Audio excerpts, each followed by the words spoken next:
Hello, BookTube. Cheers.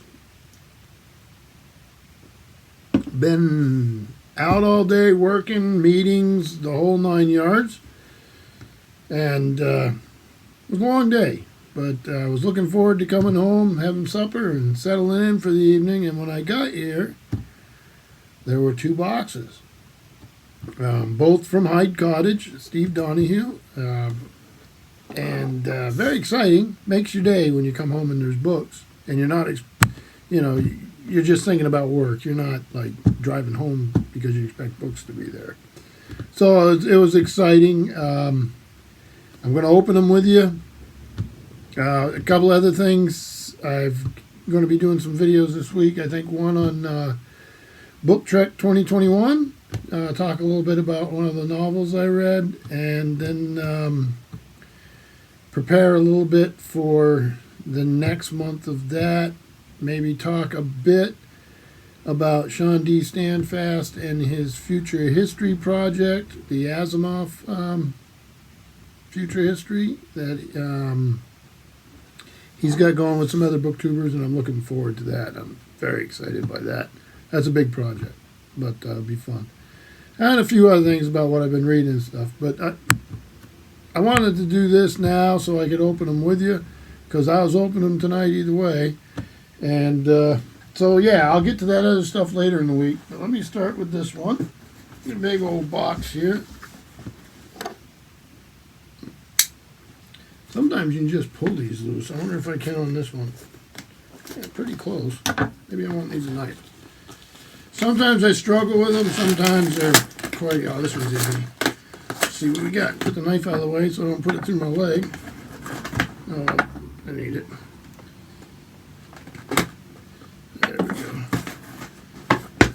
go. Okay, looks like something big in here, so let's see. Alright. So what do we have here? Whoa! Nice. Alright. So this is The Decisive Years of the Revolutionary War, 1778 to 1781, and the title is Winning Independence by John Ferling, who was the author of Jefferson and Hamilton. Big old bruiser thing, as Steve knows, right up my alley. Right up his alley, too. He really likes this stuff. And a few other booktubers. So this is Bloomsbury Publishing, New York, London, Oxford, and it is from 2021, so it's a brand new book. I haven't seen it. Illustrated. Let me see here so you can get some of these portraits. He was John Ferling is Professor Emeritus of History at the University of West Georgia. Let me see here. So we have a good-looking index, notes for and see if they do a bibliography too. Extensive notes.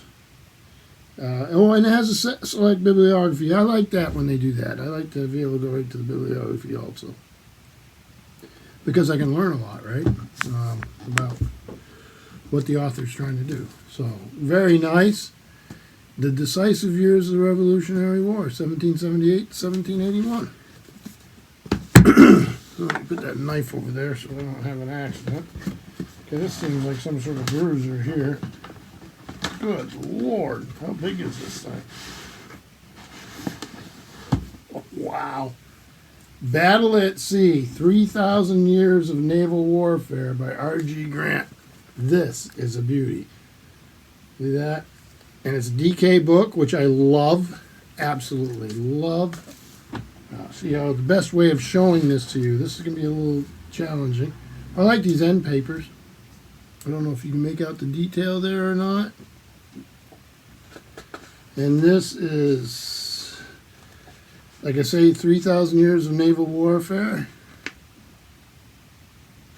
Big old volume. Very nice. Let's see if I can figure out when this was put out. September, well, let's see, the month. Oh, 2008. So these illustrations that DK does and the way they lay out their books, I absolutely love.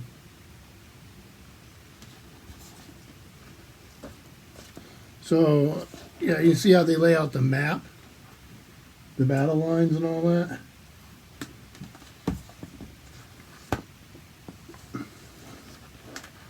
Just give you a general idea. I know my hand's in the way a bit, but there's really not much I can do about that.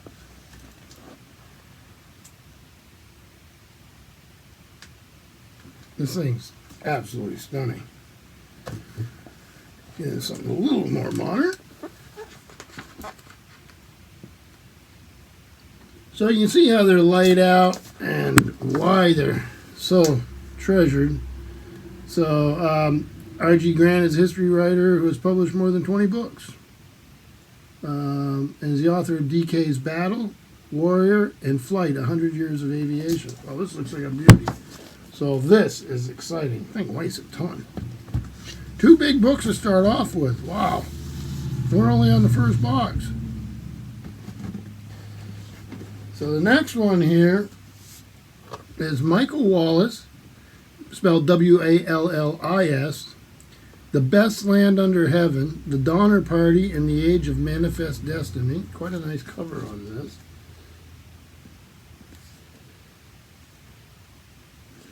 This is,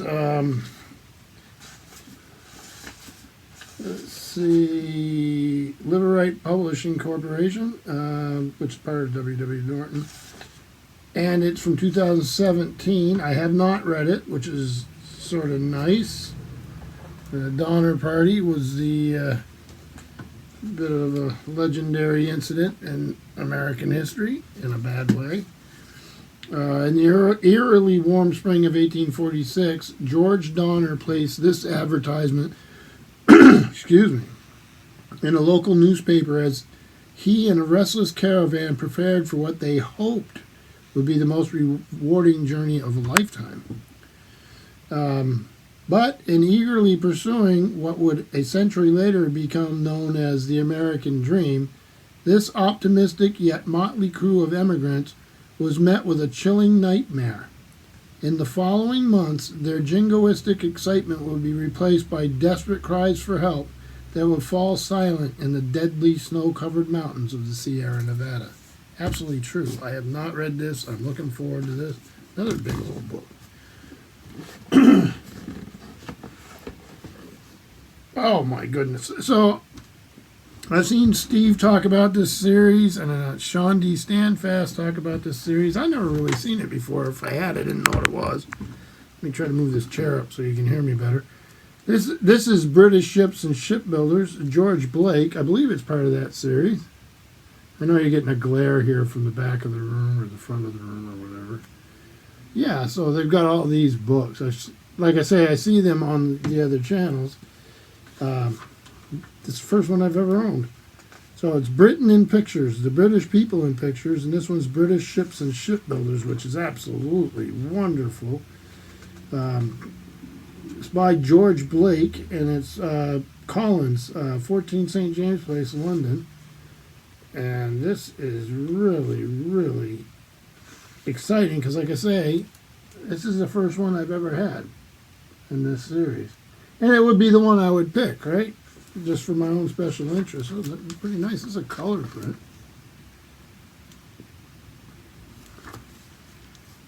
This is really, really something. This will actually go to the top of the reading pile. I'm really interested in to see how they do these books. Been curious about them for a while, so this is really, really something. Look at that. Which one is this? SS Archimedes, 1839. Very nice. And then this. Oh, yes. This is amazing. So I have this in a trade paperback that's falling apart. And this is a guy I loved to read back in the day. And this is Tristan Jones, and this is Heart of Oak. This is about his time in the Royal Navy. This is amazing. Let me tell you, this is St. Martin's Press of New York. Yeah, it's the first U.S. edition. I've never even seen this in a hardback before. Wow. Following a highly praised account of his Welsh childhood and early years aboard a coastal sailing ketch in a steady trade, Tristan Jones now looks back to his years below decks in the British Royal Navy during World War II. It's 1940 and Britain is struggling under the Blitz. Discharged from his sailing barge, Tristan is thrown among the wartime recruits from all walks of life and, after a period of instruction and a fair share of punishment on the hell ship HMS Ganges, he goes to sea, first on the transatlantic convoy duties and later on the arduous Arctic runs to Russia, which were just that. This is fantastic. He's a storyteller. And there he is. And I love his books. I don't know if you can see them from here. Yeah. So Tristan Jones would run from here all the way to there.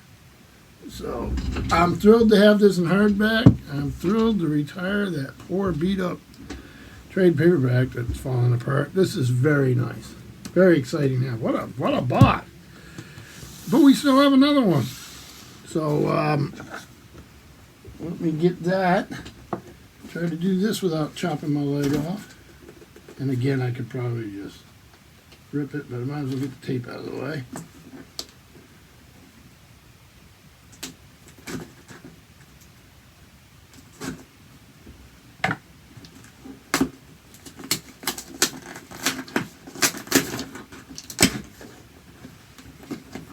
So, let me slide these books this way so I can put the box.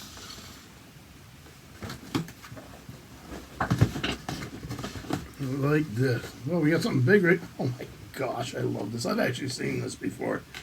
And I do not own it. Another DK. Stephen Bicey's cross sections of a man of war. Look at this. This is fantastic. I think I actually saw Steve haul this. So, wow. It's Dorling, Kindersley, London, New York, and Stuttgart. There's the title page. Look at this. Just to open up with. No words, nothing. Magnificent. Written by Richard Platt, illustrated by Stephen Bicey. Is he the guy I had? No, somebody else. And this came out in 1993. Let me see here. Look at this. Try to make it so you can see it instead of me oohing and ahhing and you're not seeing anything. So look at this cross section. So this is called Cooking and Eating.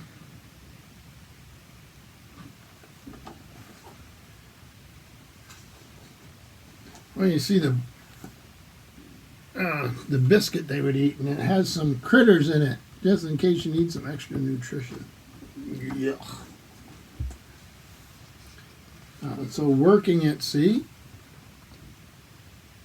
absolutely brilliant. You can sit down forever just looking at the detail. And battle stations.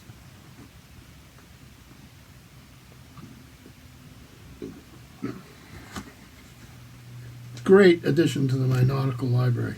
Really appreciated. All right. Deep water ancient ships, treasure vault of the Mediterranean. Lovely. This is again one I don't know.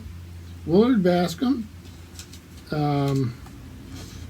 This Doubleday Company Incorporated, Garden City, New York, 1976. Would have been when I first started reading this sort of thing. See what they got for pictures. So there's an undersea picture with like some crabs and stuff like that down there. Here we go. Let me see what else they have. So the Oceaneer is the research ship here, and there's Curve 3 controlled underwater recovery vehicle built by the Naval Undersea Center to retrieve torpedoes. So they go into some detail about some of this stuff. Willard Baskin is a professional oceanographer and engineer who is presently the director of the Coastal Water Research Project, a laboratory engaged in studying the ecology of Southern California waters. This looks really, really neat.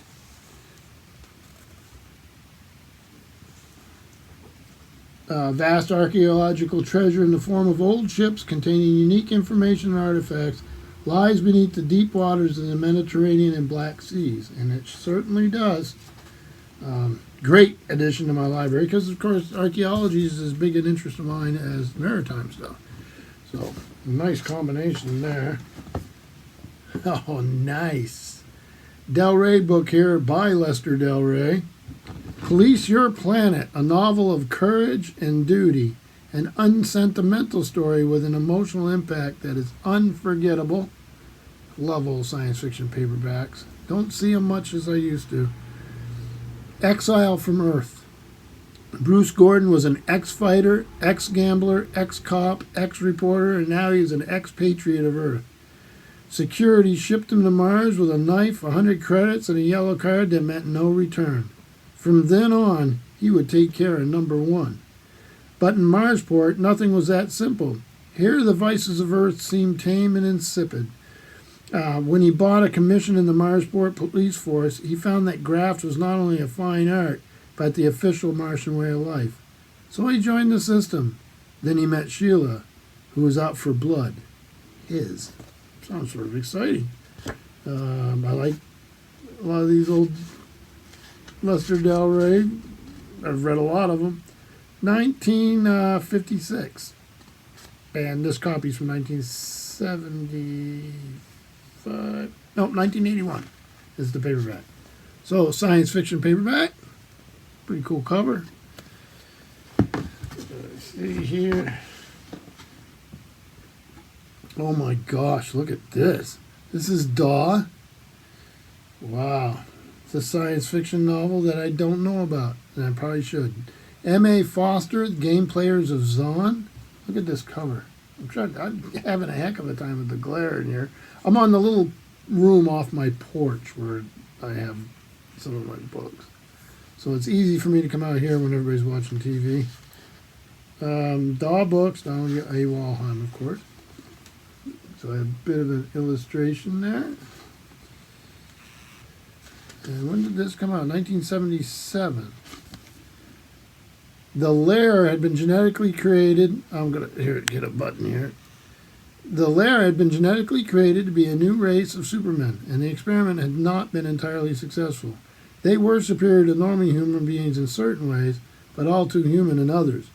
Grudgingly, suspiciously, the overpopulated billions of Earth allotted the families of the lair a special reservation, a last wilderness area where they could live their odd lives, contribute their brilliant talents to humanity's desperate needs, and yet be under constant surveillance. For the lair, the situation was precarious and their future dubious, and with the disappearance of a lair girl outside the reservation, the explosion point had been reached. Sounds really interesting. It's a good size thing. So you put it up against the Lester Del Rey, you can tell the difference. And then here, 26, I saw this. This is incredible. 26 Historic Ships by Frederick Stanhope Hill. Steve talked about this book a bit, and I did want it. Never read it. Let me see here. There's Farragut right there. You have to be a little careful of this. It's going to need a little love. That's fine with me. So it's 26 historic ships. The story of certain famous vessels of war and their successors in the navies of the United States and the Confederate States of America from 1775 to 1902.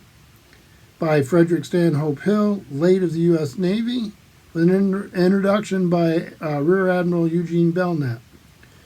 G.P. Putnam and Sons, the Knickerbocker Press in New York, 1905.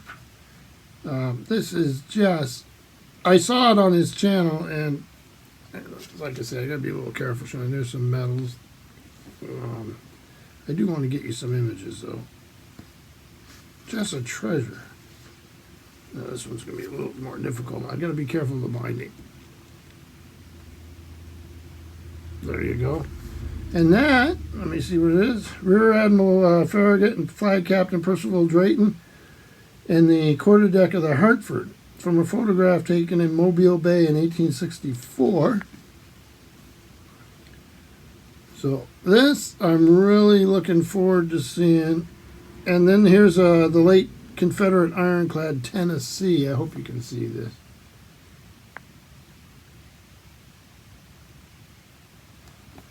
And this photo was also in 1864. It's quite a treasure here. I'd be real careful with it. So let me do a little bit of a Steve pile, since Steve Donoghueish is the one who kindly sent me all these things. And it's one of those things where we're going to pile them up a little bit by the size of them and see if I can handle them without creating a massive disaster. I think I should be fine. Absolutely thrilled with this.